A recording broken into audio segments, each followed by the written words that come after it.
শ্রীচরণে এসো বাপি। আশা করি তুমি যেখানেই আছো ভালো আছো। আমি তোমার অপু।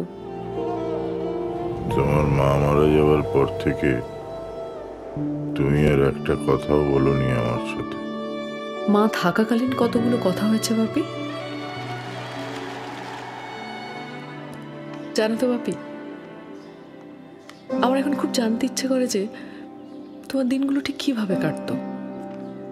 এই ডায়েরিতে লেখা চিত্রনাট্যের মতোই কাটতো, নাকি এদিক ওদিক হতো কিছুটা?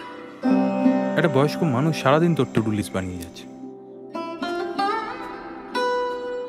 কে করি না বলতো, তারপরেও শুনতে হবে বাবাকে নেগলেক্ট করি।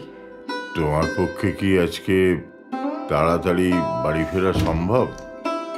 একসাথে ডিনার করতাম। এই কথাটা বলতে 4 বছর লাগিয়ে দিলে বাপি। ঠোঁটে ভাজে না বলা কথার লুকোচুরি, সময় আছে থমকে, আর আমরা বদলেছি তাড়াতাড়ি।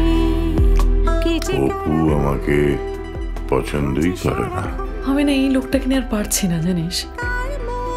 তোমার বাবা কোনোদিন কারোর উপর ডিপেন্ড করেনি, ভবিষ্যতেও করবে না। কিসের অধিকার আছে বাবার আমার থেকে এক্সপেক্ট করার? Duty is not the only thing.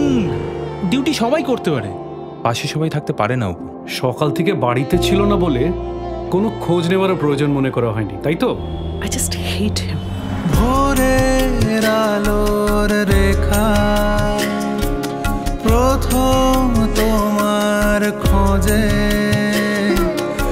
আসে আকাশ ফুড়ে।